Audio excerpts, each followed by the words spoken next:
Welcome again to Rewrite the Narrative, where it is okay to be curious. I've been meaning to do a video on this topic. Um, why do good guys finish last? And it's an interesting topic, and I think it's about perspective. So this young lady, she did a video, a TikTok video. Her name is Funny Beauty 911, and let's hear what she think about why good guys finish last.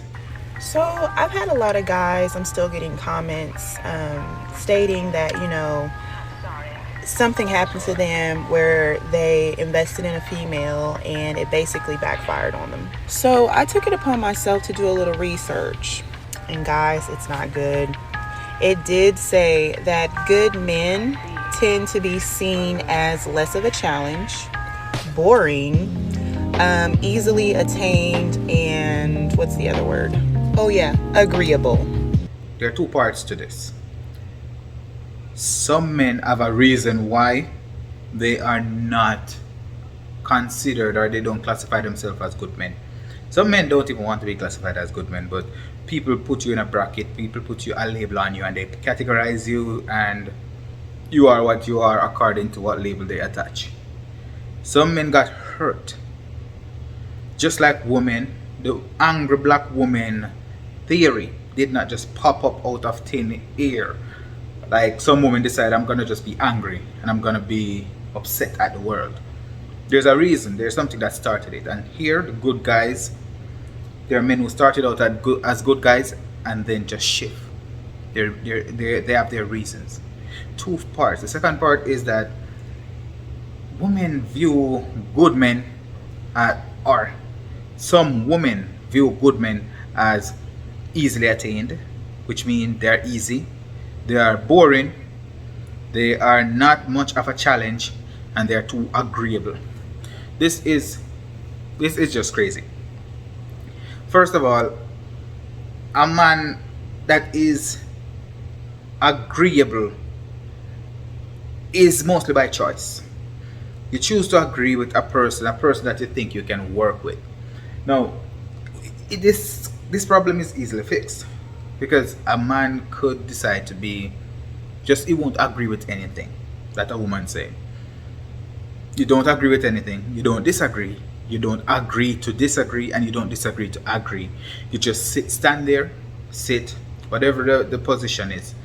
You listen, you nod your head, you seem to approve of what she's saying, you seem to disapprove of what she's saying. You don't add, you don't take away. You sit there like some guru, like a ball of wisdom, like a therapist. Just listen, nod your head, be a mystery, be a little confusing, and let her ask her questions, give her answers, and thank you for the answers at the end of it. But honestly, I think that we have just come into a toxic culture. We are living in a day and age where it is okay to not text or respond for hours, even though everyone has their phones on them all the time. Player. It's all about a game. It's all about trying to analyze and interpret a person. Everybody speak a common language, or most people speak a common language. And even if they don't speak a common language, there is a way to communicate. And there's a way to communicate effectively. However, people are still interested in the idea that you need to interpret a person. You need to interpret what the person is thinking, what they're saying, how they're feeling. What happens to effective communication? What happens to your word is your bond? Why do we all need to just interpret a person's action? I've seen where there are theories that if you're speaking with a person and their feet is turned in a direction away from you, it suggests that they're not interested. But if they're just uncomfortable sitting in a position with their feet turned to you, sometimes a person's word is exactly that. What they say, what they feel, they say what they think. However, there are people who choose to play games because they're blueprint to how to win a particular game. One of my favorite is how to think like a man and act like a lady. Stupid. From my perspective, absolutely stupid. Most men would prefer a woman who think like a lady and act like a lady.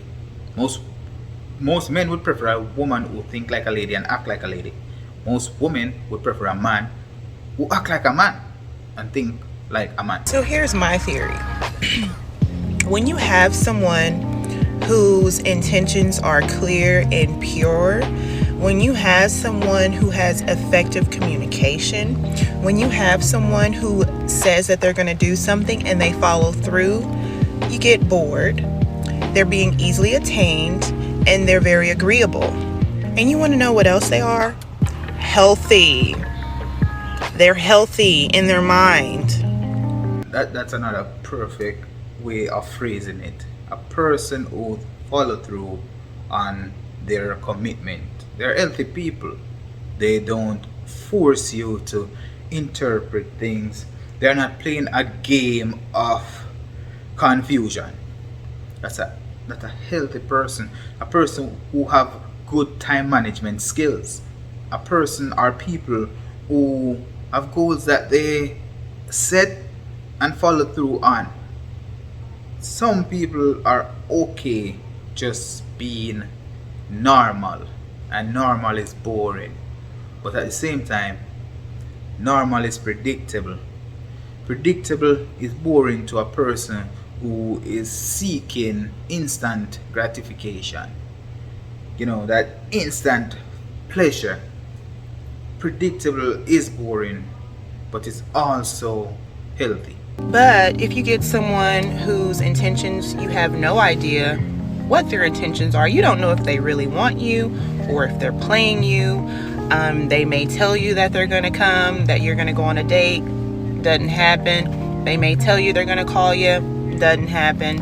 And that's what people like, because we are in a toxic era. People feed off of that. It's something to chase. It's a challenge, but it's not a healthy challenge. And that's just kind of what I want to get back to.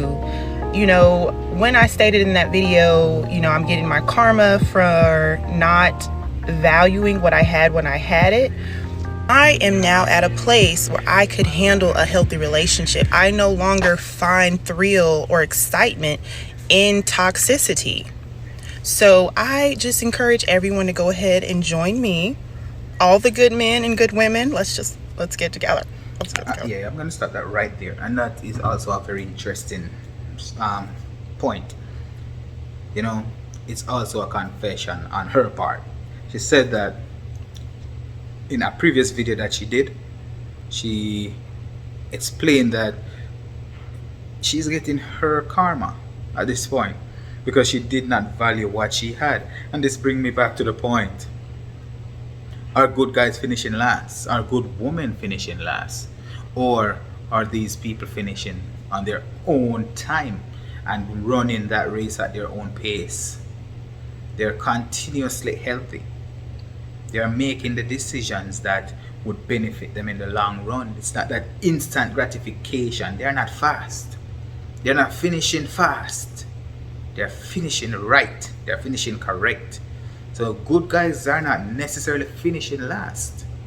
They're finishing correct. They're making the right decisions. Good women are finishing right. They're making the right decision. They're finishing correct. They are not just seeking that selfish pleasure, because pleasure is a selfish thing. It's one person. It's always just you. But after a while, it wears off. The pleasure, it disseminates. And you have to chase a new fix. But the good guy, the quote unquote good guy or good girl, they are thinkers. They know that there are consequences to actions and there are reactions to actions. So are good guys finishing last, or are they finishing on their own terms? Rewrite the narrative.